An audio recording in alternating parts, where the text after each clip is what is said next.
수험생 여러분 반갑습니다. 행정학 강사 최욱지입니다. 자, 오늘은 21년에 치러진 군무원 9급 행정학 시험에 대해서 저의 간단한 총평과 해설 강의를 할 건데요. 일단 수업에 앞서서 시험을 치르신 수험생 여러분들 너무 애쓰셨습니다. 그간의 노력이 좋은 결과로 이어졌기를 선생님이 진심으로 바랄게요. 또 나아가서 22년에 시험을 치를 분들은 시험이 이렇게 출제됐구나 라는 걸 참고할 수 있는 강의가 될 수 있을 겁니다. 바로 들어갈게요. 시험에 대한 저의 전체적인 개관인데 기본적으로 행정학 총론에서 많은 문제가 출제가 되었어요. 전반적으로 봤을 때는 총론을 제외하고서는 고르게 출제가 되었는데 다만 올해의 경우에는 재무행정에서 6문제가 출제되었다. 어려운 문제는 2문제 정도가 있었습니다. 다만 그 중에서 20번 문제의 경우에는 출제상의 오류가 있었던 것으로 보여요. 이 부분에 대해서는 제가 뒤에 해설에서 자세하게 설명을 드리도록 할게요. 전반적인 총평을 정리한 건데요. 우수 점수는 88점 이상입니다. 육군을 기준으로 해서 이번에 시험 필기 합격선이 81점 이상이고요. 국방부의 경우에는 84점 정도가 되는데 88점을 행정학을 많이 내가 받았다. 이러면은 아주 잘한 점수다. 이렇게 생각하시면 되겠어요. 총론에서는 다수의 문제가 출제되었고 공무원 시험에 비해서는 법령 문제가 적게 출제가 되었어요. 그 다음에 네 번째, 아쉽게도 20번 문제의 경우에는 출제상의 오류가 있었던 것으로 보입니다. 다섯 번째, 일반적인 출제의 경향이라고 제가 적어두었는데 이게 무슨 뜻이냐면 이 국무원 시험 같은 경우에는 2020년도의 기출문제하고 그렇지 않은 기출문제로 구분이 될 수가 있어요. 그게 무슨 뜻이냐면 2020년도의 군무원 9급 행정학 문제 같은 경우에는 문제가 많았죠. 그래서 평균 점수가 굉장히 낮았습니다. 해당 시험을 제외한 나머지는 비슷한 트렌드를 갖추고 있는데 21년도의 시험의 경우에는 이제 일반적인 군무원 행정학의 출제 경향으로 돌아왔다, 회귀했다 이렇게 보시면 될 것 같아요. 자, 그러면 바로 해설을 들어가도록 하겠습니다. 1번이에요. 행정 이론에 관한 다음의 기술 중 가장 옳지 않은 것은 1번에 NPM은 국민을 고객으로 인식하고 이게 고객주의죠. 그리고 정부의 영역에 시장의 원리를 도입하고자 하였다. 행정의 영역에 경영의 운영 방식을 적용하는 거니까 맞는 선지가 되겠어요. 2번에 거버넌스로는 정부, 시장, 시민사회의 협력과 협치를 지향한다. 너무 쉬운 선지죠. 세 번째, 신제도주의는 제도가 개인과 조직, 국가의 성패를 결정한다고 보고 있다. 자, 현장에서 여러분들이 문제를 푸실 때는 이 3번 선지 같은 경우에는 세모 처리를 했다. 가정을 해볼게요. 네 번째, 신행정학은 행태주의와 논리실증주의를 비판하면서 등장하였다. 제가 평상시에 많이 했던 선지죠. 4번 선지 내용을 한번 살펴보면 이렇게 돼요. 기본적으로 행태주의가 있어요. 이 행태주의를 비판하면서 나온 게 후기 행태주의죠. 다 알 거라고 생각하고 해설을 들어갈게요. 그리고 후기 행태주의의 영향을 받아서 나온 행정 이론이 신행정학입니다. 해서 제가 문제 풀 때 뭐라고 얘기를 했었죠? 후기 행태주의하고 신행정학은 같은 이론이라고 생각하고 문제를 푸셔도 좋다. 따라서 신행정학도 행태주의를 비판한 면이 있다. 이렇게 보시면 되는 거예요. 따라서 답은 바로 3번이 되는 겁니다. 신제도주의는 현상을 설명할 때 제도가 중요하다는 점은 인정을 해요. 하지만 제도가 국가의 성패를 결정한다는 얘기는 한 적이 없습니다. 너무 극단적인 선지가 되는 거다. 그래서 3번이 바로 정답. 어려운 문제는 아니었고요.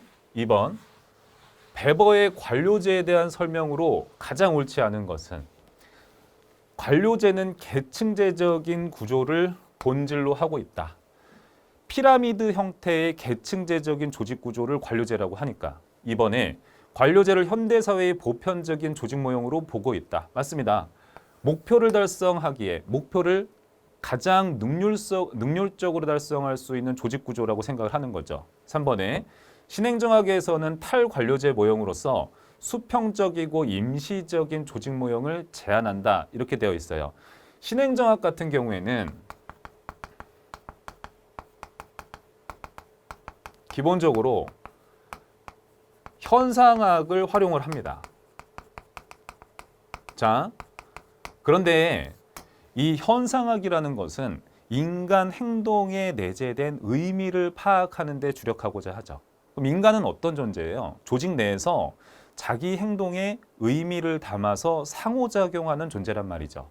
하지만 관료제에서 인간은 어떻습니까? 그냥 부품이에요, 부품. 작은 소모품에 불과하기 때문에 이 신행정학 같은 경우에는 기본적으로 관료제를 비판하는 탈관료제 모형을 선호한다. 이 내용인 거죠. 4번에 행정 조직 발전에 대한 패러다임의 관점에서 관료제 모형을 제시했다.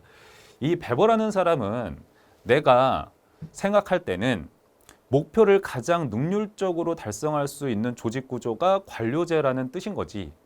어떤 일반적인 조직 모형이 있고 이거를 디벨롭 시킨 상태에서 새로운 관리 패러다임 모형으로서 관료제를 제시한 건 아닙니다. 그냥 목표를 가장 능률적으로 달성할 수 있는 조직 구조가 관료제라는 것이 있다. 이렇게만 얘기를 한 거죠. 그렇기 때문에 4번이 틀린 선지가 된다. 3번. 발생주의 회계제도에 대한 설명으로 옳은 것은 발생주의 회계제도라는 것은 현금의 입출을 기준으로 하는 게 아니라 거래의 발생을 기준으로 하죠. 거래만 발생하게 되면은 기장하는 방식을 발생주의 회계제도라고 얘기를 하고 이는 일반적으로 대변과 차변에다가 이중으로 계상을 하는 복식부기 방식을 병행을 합니다. 자, 그래서 보면요. 1번에 가번이죠. 재화의 감가상가 가치를 회계에 반영할 수 있다. 맞는 선지가 돼요. 예를 들어서 정부 조직, 어떤 정부 조직이 있어요. 그 정부 조직에 뭐 건물이 있을 수 있잖아요. 뭐 자동차가 있을 수 있잖아요. 그런 것들에 대해서 감가상각을 반영해서 연구자가 회계를 하는 거죠. 그래서 맞는 선지가 된다. 그리고 복식부기 방식을 병행한다라고 했으니까 일반적으로 복식부기 기장 방식을 채택하는 것이 일반적이다. 이렇게 돼서 정답은 일단 바로 1번이 되겠습니다. 나번에 부채와 총 자산의 파악이 용이하지 않다라고 되어 있는데 용이합니다. 그래서 틀린 선지가 돼요. 예를 들어서 재정 상태표가 있잖아요. 이 재정 상태표라는 것은 어떻게 작성을 하느냐. 기본적으로 정부가 가지고 있는 총 자산이라는 것은 부채 플러스 순자산으로 계상을 하죠. 기록을 합니다. 그렇기 때문에 부채와 총 자산 여부를 기록할 수 있는 거죠. 다 현금이 거래되는 시점을 중심으로 기록하는 게 아니라 거래의 발생을 기준으로 해서 기록을 하는 거지. 그래서 정답은 바로 1번. 쉬운 문제였다. 4번.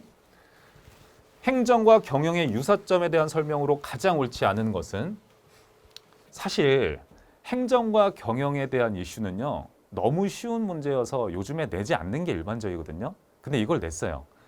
여러분 이 문제는 그냥 여러분께 점수를 주는 문제입니다. 따라서 절대 틀리면 안 되는 거다. 1번에 행정과 경영은 어느 정도 관료제적인 성격을 지니고 있다. 양자 모두 관료제라는 조직 구조를 채택하고 있다. 2번에 관리 기술이 유사하다. 여기서 말하는 관리 기술이라는 것은 능률성을 제고하기 위한 관리 기술을 쓴다는 거죠. 세 번째, 목표는 다르지만 목표 달성을 위한 수단으로서 작동을 한다. 기본적으로 행정의 목표는 공익이고 경영의 목표는 사익이죠. 하지만 목표는 그래서 다르지만 목표 달성을 위한 수단으로서 양자가 있는 거죠. 네 번째, 행정과 경영은 비슷한 수준의 법적인 규제를 받는다. 틀린 선지죠. 비슷한 수준이 틀렸습니다. 행정이라는 것은 법치 행정이니까 경영보다는 상대적으로 더 엄격한 법적인 규제를 받는다. 그렇기 때문에 4번이 정답이 되겠어요. 쉬운 문제예요. 5번. 행정 이념에 대한 설명으로 가장 옳지 않은 것. 제가 수업할 때 행정이 추구하는 목적에서 한 문제 출제가 된다. 항상 이렇게 강조하지 않습니까? 1번. 행정 이념은 절대적인 것이 아니라 시대적인 상황과 정치 체제에 따라서 변할 수 있다. 자, 보세요. 추구하는 목적 중에서 여러 가지가 있잖아요. 우리가 배운 게. 예를 들어서 능률성이 있을 수 있어요. 그리고 민주성이 있을 수도 있어요. 그럼 이 양자는 어떤 정권이 이제 들어섰느냐에 따라서 이거를 우선시할 수도 있고 이거를 우선시할 수도 있는 거죠. 그렇기 때문에 1번 선지가 맞는 것이다. 2번에 능률성은 투입 대비 산출의 비율, 이게 가성비죠. 효과성은 목표의 달성도를 나타내는 개념이다. 제가 많이 했던 얘기예요.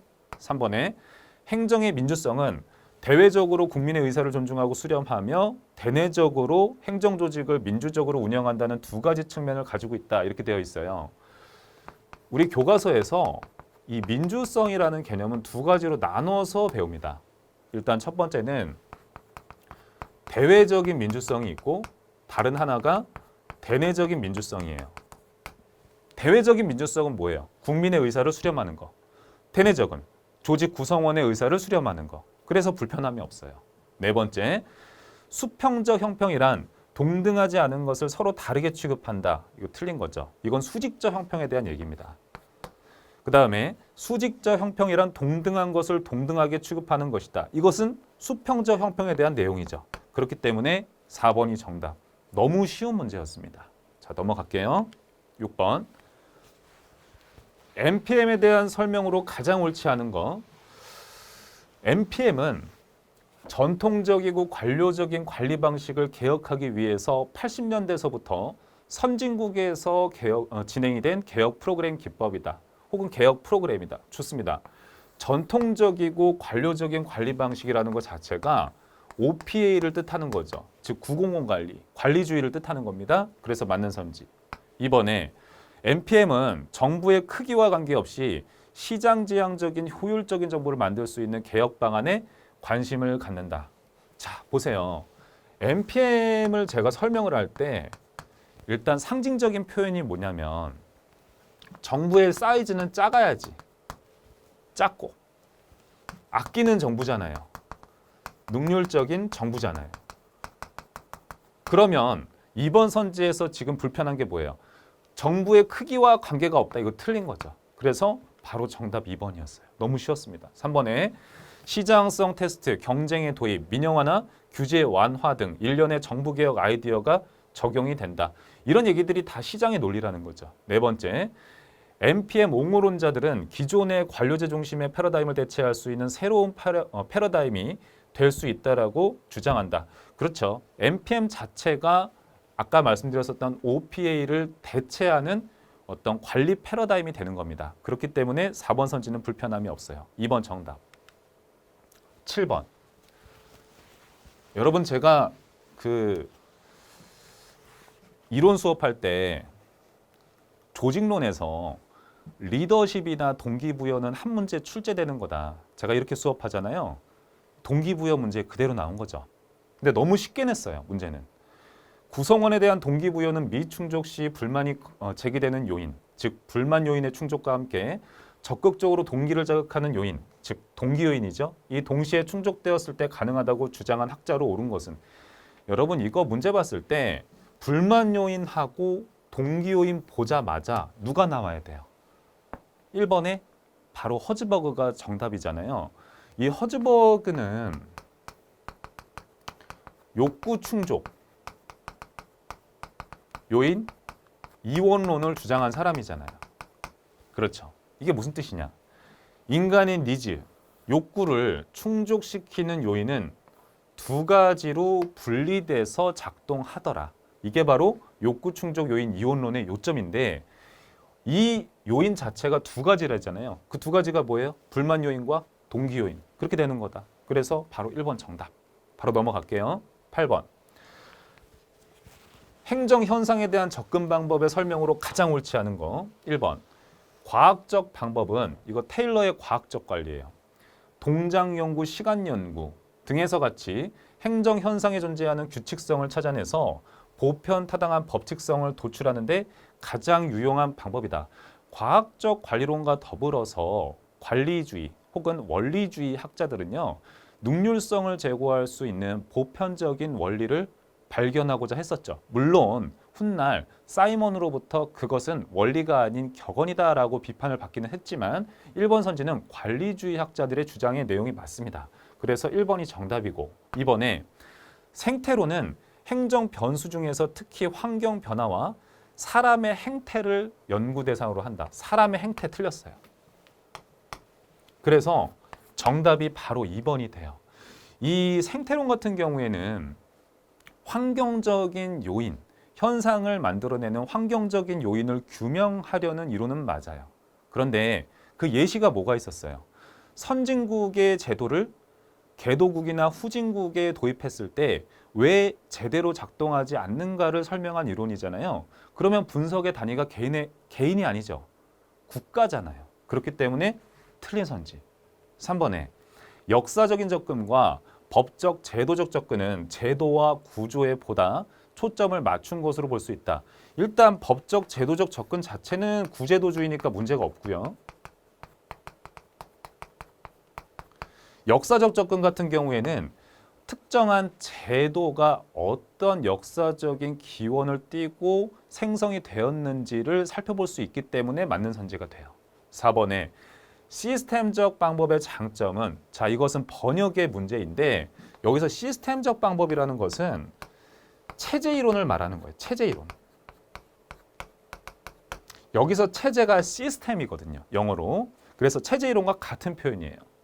장점은 시스템을 이루는 부분들 각각의 기능과 부분 간 유기적인 상호작용을 잘 이해할 수 있다는데 있다. 이게 바로 체제 이론의 내용이니까 문제가 없습니다. 정답은 바로 2번, 9번. 정책에 대한 설명으로 가장 옳지 않은 것은 일반적인 문제죠. 그냥 정책은 행정학의 발달 과정에 있어서 통치기능설과 관계가 있다. 통치기능설 자체가 어느 정도 행정부가 어느 정도 정책 결정 기능을 수행할 수 있어야 된다라고 보는 거잖아요. 그러니까 1번은 불편함이 없고 2번에 정책은 당연히 공정성은 있어야 되죠. 근데 가치 중립성을 지향한다. 이건 아닌 거죠. 가치 판단성을 지향을 하는 겁니다. 그래서 2번이 틀린 선지가 된다. 왜냐? 정책을 정하는 순간 정부가 나아가야 될 방향성을 정하게 되는 거죠. 그 방향성을 가치라고 표현을 하거든. 3번에 정책은 행정국가와 경향의 산물이다. 행정국가화 되면서 정책이 많아지니까, 큰 정부가 되니까. 4번째, 정책은 정부 실패의 원인이 될 수 있다. 쓸데없는 정책을 만들어내면 그렇게 될 수 있는 거죠. 명백하게 정답은 2번이 맞습니다. 10번. 여러분 있잖아요. 이 10번 문제를 보면서 제가 느낀 건 뭐냐면 선생님이 그 21년도에 이제 여러분들께 심화 요약 수업을 하면서 핵심 요약 수업을 하면서 수많은 법령을 정말 상세하게 수업을 했었습니다. 아주 부수적인 것까지 모두 다 수업을 했었거든요. 자, 그런데 보세요. 시험 문제는 이렇게나 쉽게 나왔습니다. 그래서 제가 10번 문제를 보고 사실 좀 허무했어요. 우리나라 공직자윤리법에 규정한 내용에 해당하지 않는 것. 네. 주식 백지 신탁, 공개 대상자 등에 대해서 적용을 하죠. 맞는 선지예요. 퇴직 공직자 취업 제한, 그리고 업무 취급 제한 이런 것 등 명시하고 있죠. 선물 신고 당연한 거죠. 상벌 사항 공개 이건 해당 사항이 없습니다. 4번 정답이었어요.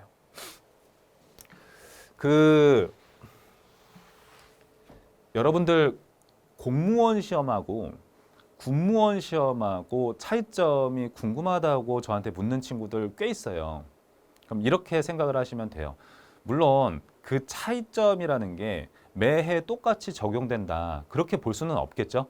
예, 당연한 거죠. 하지만 제가 그래도 군무원 행정학도 꽤 오랜 기간 가르쳤고 공무원도 가르치고 있잖아요. 그럼 저는 이 두 가지 차이점을 그래도 비교적 다른 강사분들에 비해서 잘 알고 있다고 생각을 하는데 군무원 시험 같은 경우에는 일반적으로는요. 법령 문제를 공무원 시험에 비해서 구체적으로 묻거나 또 나아가서 개정 법령에 대해서 기민한 편은 아니에요. 그렇기 때문에 여러분들이 그런 점을 알고 공부하시는 게 좋습니다. 특히나 이제 2022년에 준비하시는 분들 같은 경우에는 제가 지금 하는 얘기를 잘 새겨 듣기를 바랍니다. 11번. 이거 제가 강조했었던 정책 결정 모형이죠. 너무 쉽습니다. 정책 결정의 장에 대한 이론으로 가장 옳지 않은 거. 1번에 다원주의. 다원주의 뭐 말이 긴데 긴 말이 필요가 없어요. 이건 뭐예요? 그냥 다수가 정책을 결정한다 그거잖아요. 다원주의는 소수 개인이나 집단이 아니라 다수 집단이 결정의 장을 주도하고 이들이 정치적인 조정과 타협을 거쳐 도달한 합의가 정책이 된다고 본다. 예. 2번에 엘리트주의. 이건 뭐예요? 소수가 결정한다. 엘리트주의는 대중에게 영향력을 행사할 수 있는 위치에 있는 소수의 리더들에 의해서 결정이 지배된다고 본다. 네. 3번. 정책 결정에서 정부의 역할을 줄이고 이익 집단과의 상호 협력을 보다 중시하는 이론이 조합주의다. 정부의 역할을 줄이고가 틀렸어요. 그래서 3번이 바로 정답이 되는데 이 조합주의를 제가 여러분들한테 수업을 할 때 뭐라고 가르쳤냐면 이거 국가주의다. 이렇게 같은 말로 쓰인다고 했었잖아요. 어떤 공익을 달성하기 위해서 혹은 공봉선을 달성하기 위해서 행정부의 혹은 국가의 주도적인 역할을 강조하는 거예요. 그래서 3번이 틀렸어요. 철의 삼각은 우리 너무 많이 했었죠. 아이언 트라이앵글. 논의는 관료, 의원, 그리고 이익 집단 간의 3자 연합에 의해서 분배 정책이 결정되는 현상을 설명한 모델이 된다. 좋습니다. 12번. 자, 리더십에 대한 문제예요. 리더십 문제 한번 볼게요. 1번에 리더십에 있어서 자질론적인 접근. 이거 제가 수업 때 특성론이라고 가르쳤죠. 특성론. 리더의 타고난 특성이 조직의 생산성을 제고한다. 그래서 리더가 만들어지기보다는 특별한 역량을 타고나는 것임을 강조한다. 좋습니다. 이번에 민주형 리더십은 권위와 최종 책임을 위임하며 부하가 의사결정에 참여하도록 하는 쌍방향 의사전달의 특징을 지닌다. 자, 지금 선생님이 현장에서 문제를 풀고 있었어요. 그러면은 저 같으면은 2번 선지는 일단 삼각형 표시를 합니다. 3번부터 볼게요. 리더십에 있어서 경로 목표 모형. 이거 하우스하고 에반스 얘기가 되는 거죠. 리더의 행태가 어떻게 조직원으로 하여금 목표를 달성시키도록 하는 리더십 효과로 이어지는지를 설명을 해준다 이랬어요. 이 자체가 뭐냐면 리더라고 한다면 내가 어떻게 노력을 해야지만이 보상을 받을 수 있는지 그 경로를 구체적으로 제시해 줄 수 있어야 된다는 내용입니다. 그래서 불편함이 없어요. 4번에 상황론적 관점에서 보면 부하의 지식이 부족하고 공식적인 규정이 마련되어 있지 않은 과업 환경에서는 이런 상황적인 요건에서는 지원적인 리더십보다는 일일이 시키는, 지시하는 그러한 리더십이 보다 부하의 만족을 높이고 효과적일 수 있다. 좋은 선지입니다.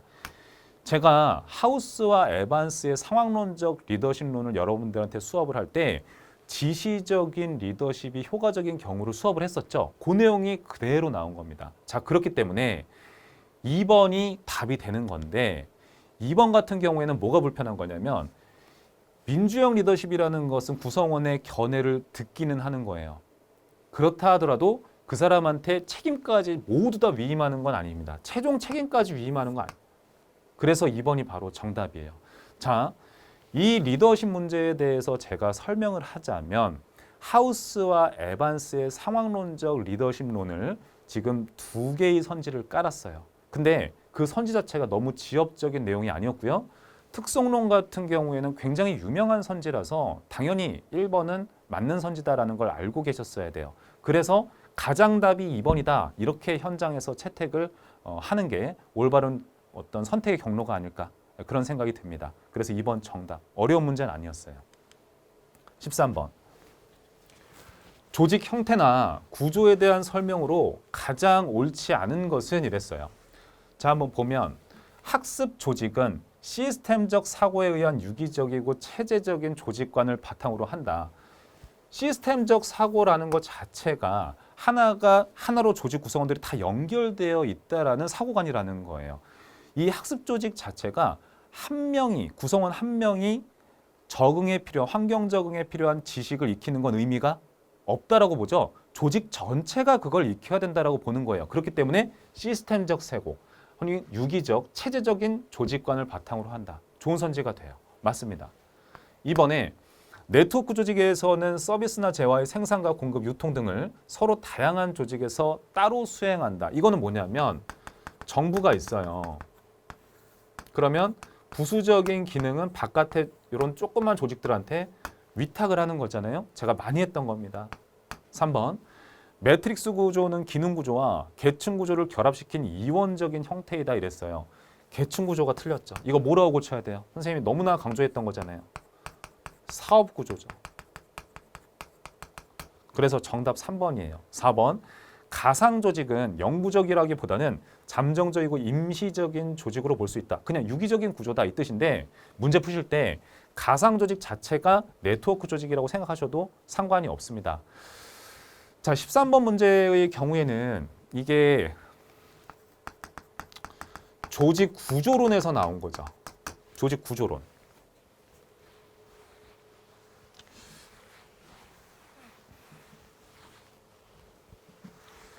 그러니까 조직의 유형이라는 거는 여러 가지가 있잖아요. 그럼 제가 조직론에서 수업을 할 때 항상 했던 말이 조직 유형론은 무조건 한 문제 나온다. 그래서 분명히 이 부분을 잘 해두셔야 된다고 몇 번 강조했었습니다. 근데 결과적으로는 문제가 너무 쉽게 나왔어요. 그렇기 때문에 역시나 약간 허무했던 내용이 되겠습니다. 14번. 참여적 관리와 가장 관련이 없는 것. 이것도 너무 쉽죠. 여러분 여기 PPBS 한번 보세요. 계획예산 제도인데 제가 예산 편성 제도에서 한 문제 나온다고 말씀을 드리잖아요. 늘 그렇게 말씀을 드리는데 이 PPBS의 경우에 정책의 목표가 있어요. 그러면 이 목표를 달성하기 위한 최선의 가장 능률적인 대규모 사업을 정하는 과정을 설명하는 거잖아요. 근데 여기서 이 목표를 누가 정합니까? 엘리트가 정하잖아요. 그렇기 때문에 이 엘리트가 규정을 하는 바 매우 집권적인 예산 편성 제도죠. 그렇기 때문에 민주적인 관리와 관련이 없는 겁니다. 바로 4번이었어요. 너무 쉬운 문제였다. 바로 넘어갈게요. 15번. 15번의 경우에도 제가 인사행정제도 여러분들한테 인사행정 파트 수업할 때 어떤 점을 강조하냐면 직위분류제 얘기는 나올 가능성이 크다. 근데 그 부분에서 그대로 나온 겁니다. 계급제와 직위분류제에 대한 설명으로 가장 옳지 않은 것. 계급제는 사람의 자격과 능력을 기준으로 공직 체계를 분류하는 시스템이죠. 여기서 말하는 자격과 능력이라는 것은 일반적인 자격과 능력을 얘기하는 거예요. 이번에 직위분류제는 사람이 맡아 수행하는 직무와 일과 그 직무 수행에 수반되는 책임을 기준으로 공직 체계를 분류하는 거죠. 그래서 직무의 특성을 바탕으로 공직을 분류하는 거예요. 이렇게 3번 보세요. 직위분류제는 전체 조직 업무를 체계적으로 분업화하고 뭐 좋아요. 한 사람의 적정 업무량을 조직상 위계에서 고려한다. 그러한 구조 중심의 접근이다. 그게 아니라 위계에서 고려하는 게 아니라 직무 특성을 바탕으로 분류를 하는 거예요. 그렇기 때문에 3번이 바로 정답이다. 4번. 동일 업무에 대한 동일 보수라는 보수의 형평성. 많이 했던 선지입니다. 요구가 직위분류제 출발을 촉진했다고 할 수 있다. 좋습니다.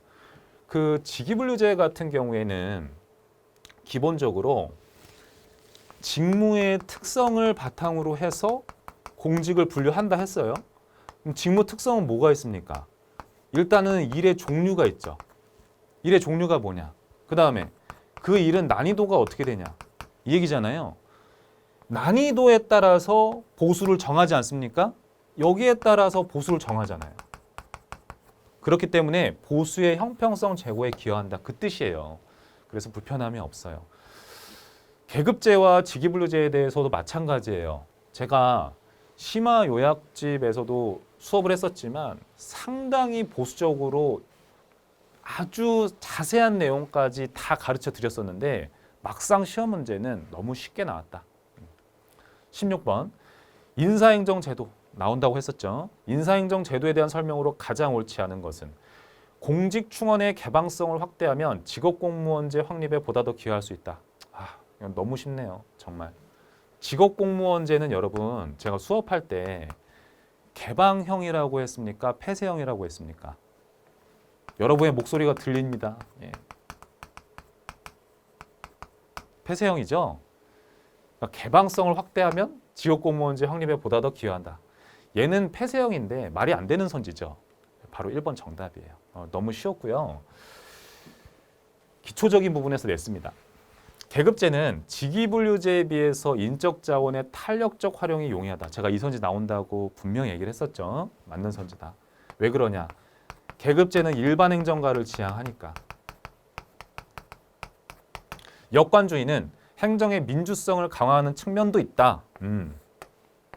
항상 하던 얘기였었죠. 역관주의 장점보다 민주성, 대형성. 4번. 대표관료제는 출신 집단의 가치와 이익을 정책 과정에 반영시킬 수 있다는 전제에서 출발한다. 바꿔 말하면 사회 내에 있는 다양한 계층을 고르게 충원하는 인사행정 제도가 대표관료제죠. 그래서 뭐라고도 부른다? 이거 일종의 할당제다. 네, 불편함이 없습니다. 1번 정답이에요. 17번. 예산 과정에서 재정 민주주의와 가장 관련이 깊은 것. 그러니까 돈을 편성할 때 혹은 돈을 쓸 때 국민의 견해를 얼마나 잘 수용하는지, 즉 납세자 주권을 의미하는 게 이 재정 민주주의죠. 근데 선지를 쭉 봤을 때 예산 심의가 가장 관련이 깊다라고 봐야죠. 왜 그러냐? 국민의 대표인 국회의원이 행정부가 제출한 예산안을 검토하는 거잖아요. 그러니까 재정 민주주의와 가장 관련이 깊은 거겠죠. 바로 이건 1번이 정답이에요. 넘어갈게요. 18번 예산제도에 대한 설명으로 가장 옳은 거예요. 성과주의 예산제도는 업무 단위 비용과 업무량의 파악을 통해서 효과성을 높이고자 한다. 업무량이라는 것은 사업량이죠. 이 성과주의 예산제도는요. 사업량 곱하기 단위 원가가 예산이 된다고 봐요. 자, 그런데요.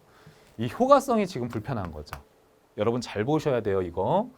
이게 쉬운 문제는 아닙니다.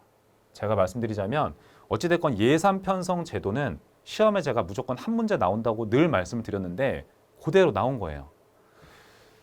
제 요약집에 보시면은 이 성과주의 예산 제도를 투입과 산출과 결과 이거를 효과라고도 표현을 하죠. 이 그림으로 표현한 내용이 있어요. 교과서에 보시면 그대로 있습니다. 투입이라는 것은 가장 지출의 최소 단위를 뜻하는 거예요. 예를 들면은 인건비 같은 거, 뭐 아니면 재료비 같은 거, 최소의 지출 단위죠. 그럼 산출은 이런 것 등을 통해서 만들어낸 결과물이죠. 뭐 예를 들어서 고속도로를 건설을 한다. 결과는 뭐예요? 이거를 건설해서 나타난 효과를 의미하는 거죠. 뭐 그러면 예를 들어 교통량 감소 같은 게 있을 수 있는 거잖아요. 자, 그런데요. 성과주의 예산제도는 투입과 산출에 대한 정보를 예산 편성 시에 반영합니다. 그래서 제가 그림을 이렇게 그려둔 거죠. PBS다. 그럼 투입과 산출의 관계를 제시한다는 건 이런 거죠. 고속도로를 몇 킬로 건설을 하는데 인건비와 재료비가 얼마가 들었다. 이런 식으로 예산을 편성한다는 거예요. 투입과 산출에 대한 정보를 모두 명시할 수 있는 바 PBS라는 예산 편성 제도는 능률성 판단이 가능한 거예요. 효과성은 뭐예요? 산출과 결과의 관계죠. 그러니까 틀린 선지가 돼요. 2번 품목별 예산 제도예요. LIBS죠. 분석의 초점은 지출 대상이며 작은 지출 대상이며 이를 통해서 통제성을 높이고자 한다. 너무너무 많이 했던 선지입니다. LIBS는 뭐 지향적이다? 통제 지향적이다. 바로 2번 정답이에요. 여러분 있잖아요. 이 문제에 대해서 물론 헷갈리는 부분들이 실제 시험장에서 있을 수도 있어요. 그거는 인정을 합니다. 하지만 2번이 일단 답인 거는 체크를 하셨어야 돼요. 그러니까 문제를 푸는 데는 문제가 없습니다. 3번 새로운 성과주의 예산제도네요. 요거는 이제 MPBS죠. 이거는 산출물에 관심이 있으며 이를 통해서 효율성을 높이고자 한다 이렇게 되어 있는데 산출물뿐만이 아니라 결과에 일단 기본적으로 관심이 있다는 점에서 기존의 성과주의 예산제도하고는 차이가 있어요. 또 나아가서 그렇기 때문에 효율성을 높이고자 한다 이것뿐만이 아니라 효과성을 높이고자 한다 이런 것들도 얘기가 나와 있어야 되는 거예요. 그렇기 때문에 기존의 성과주의 예산제도와 MPBS와는 이런 점에서 차이가 있다는 점만 인지하셨으면 된다. 네 번째, 계획예산제도는 목표와 예산의 연결을 해요. 투명성과 대응성을 높이고자 한다라고 말하기보다는 PPBS 자체가 투입 산출 결과에 대한 정보를 모두 다 제시할 수 있어요. 그렇기 때문에 능률성이라든가 효과성이라는 표현이 나와야 올바릅니다. 그래서 4번은 틀렸어요. 3번도 틀렸고요. 그래서 2번이 정답이다. 쉬운 문제는 아니에요. 하지만 정답이 되는 선지는 쉬웠습니다. 그래서 맞추셨어야 된다. 19번. 19번은 너무 쉽죠. 지방 분권의 장점으로 가장 옳지 않은 것은, 그러니까 여러 가지 지방 정부들한테 이제 의사결정 권한을 나눠주는 것이 지방 분권이잖아요. 그러면 지방 분권을 해주는 그 의미 중에 대표적인 게 뭐냐면 각 지방 정부의 특수성을 살릴 수 있다는 거예요. 특수성 같은 거. 그리고 아무래도 해당 지역 주민의 의사를 잘 반영하기가 쉽잖아요. 민주성 같은 거. 이런 것들이 장점이 될 수 있죠. 그래서 1번이라든가 3번은 문제가 안 돼요. 자, 그런데 보세요. 지역 간 격차 완화, 전체적인 형평성, 통일성 같은 경우에는 중앙 집권의 장점이다. 틀린 선지가 돼서 바로 2번 정답이에요. 너무 쉽습니다. 4번, 지방 공무원에 뭐 사기 진작을 할 수는 있겠죠. 명백하게 답은 2번이다. 20번 볼게요. 제 생각에는 이번 시험에서 가장 유일하게 아쉬웠던 문제가 바로 이 20번이에요. 이 20번 문제에 대해서 아마 여러 군데에서 이의 제기가 다 같이 들어갔을 거예요. 이거에 이의 제기가 들어갈 수 있는 소지는 충분히 있습니다. 선생님도 해설을 갖다가 제 네이버 블로그에다가 올려두었어요. 거기에도 보시면은 알겠지만은 이 문제 자체, 특히 이 답원 선지 있죠. 이거 자체가 기존에 출제됐었던 문제와 상충하는 면이 있어요. 그렇기 때문에 이 문제는 좋지는 않다. 하지만 한번 볼게요.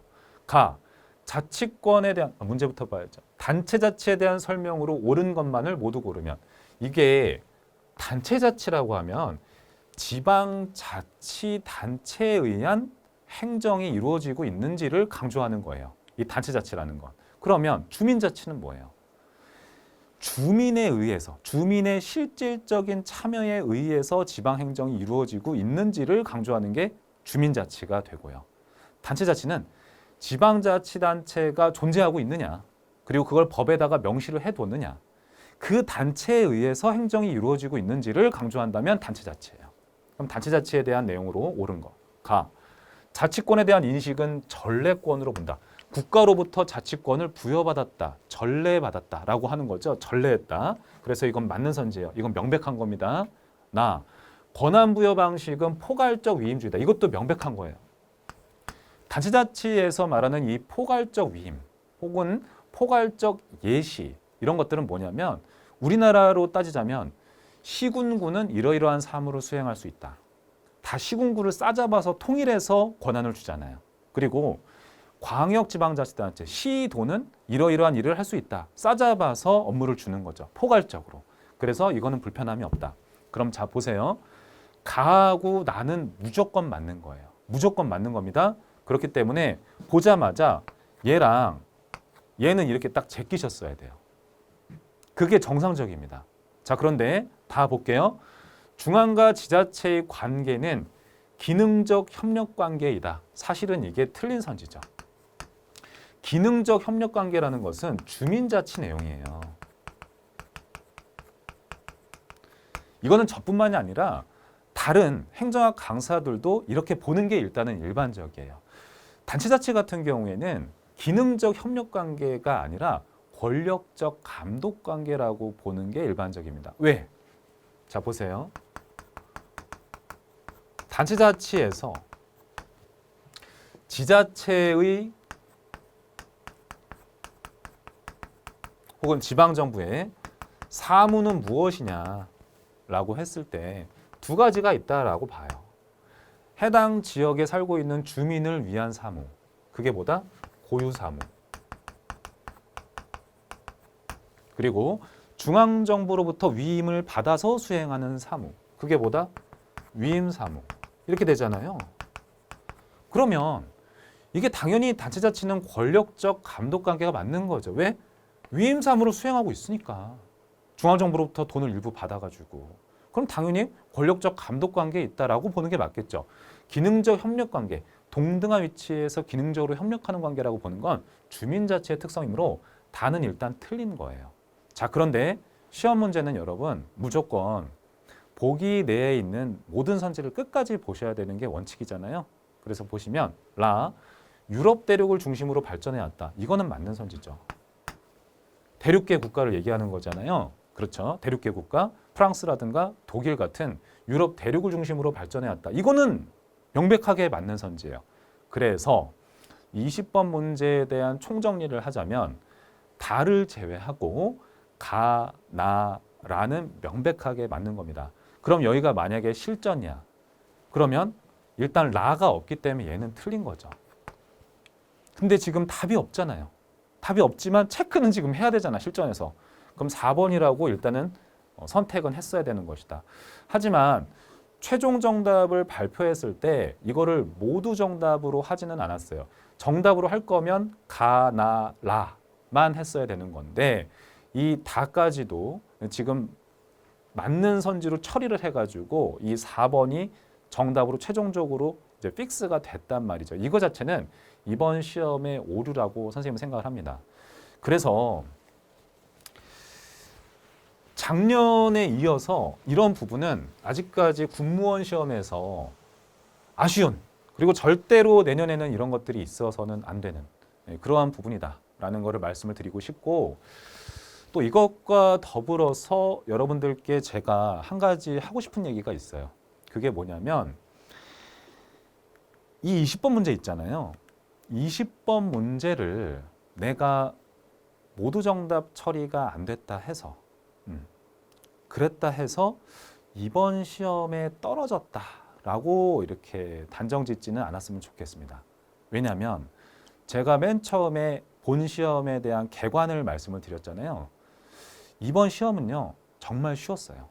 정말 쉬웠습니다. 그래서 그냥 제가 제시했었던 커리큘럼만 어느 정도 여러분들이 정상적으로 수행만 잘하셨어도 이번 시험에서 합격 컷, 필기 합격 컷이 여러분 육군을 기준으로 해서 81점이잖아요. 이거를 못 넘는 거는 저는 좀 그렇다고 봅니다. 그래서 어려운 문제도 별로 없었고요. 논란의 여지가 있을 수 있는 문제도 제 개인적으로는 요거 20번 아까 우리가 봤었던 그거 하나라고 생각이 들어서 합격에는 지장이 없으셨어야 된다. 그게 제 생각이에요. 그래서 내년에 이제 만약에 재수하시는 분들도 있을 수 있잖아요. 재수하시는 분들은 제가 강조하는 부분을 그저 충실하게 공부하시길 바랍니다. 강조했던 부분에서 대다수가 출제가 잘 된 거잖아요. 그렇죠?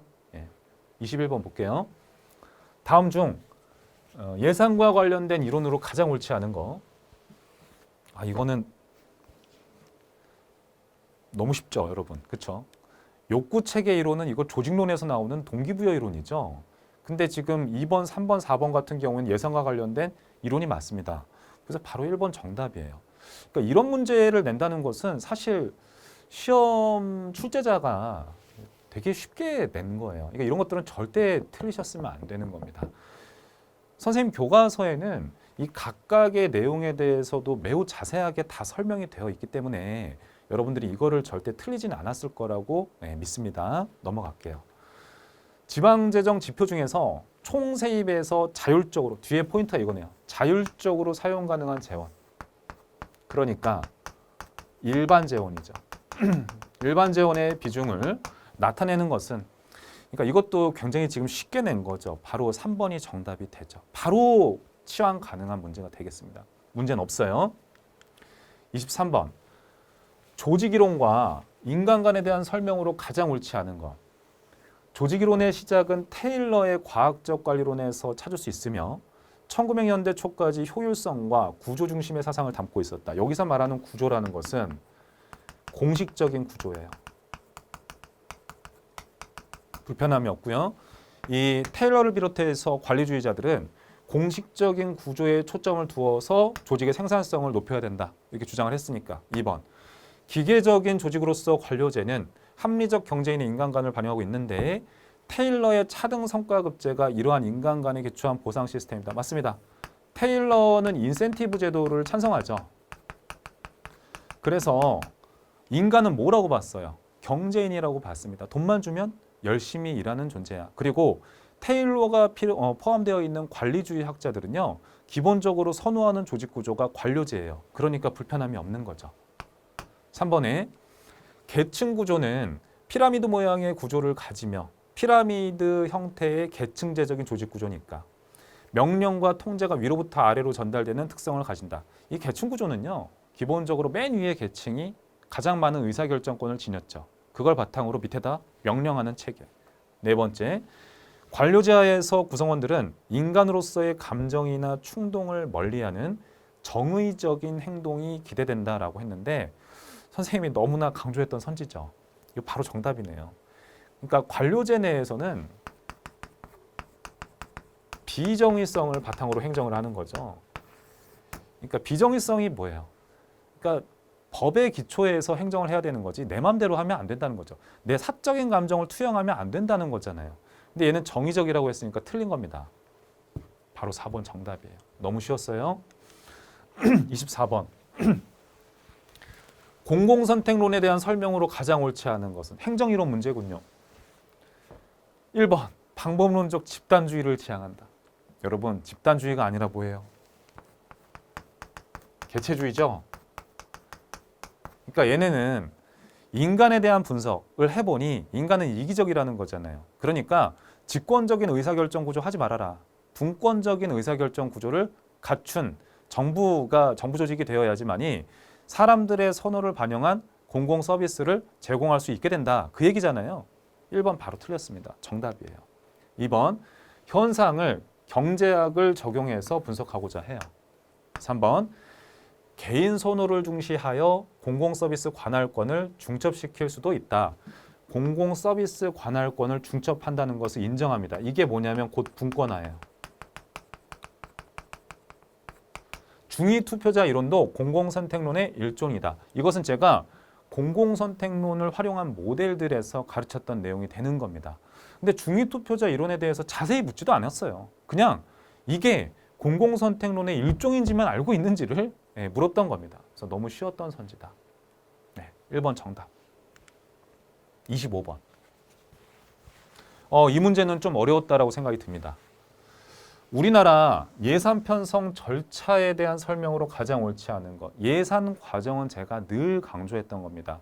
제가 판서까지 다 해가면서 자세하게 가르쳤었죠. 1번.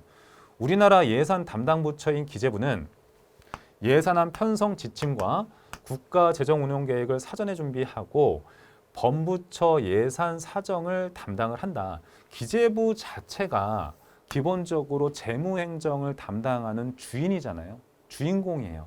그러니까 불편함이 없는 선지가 되겠다.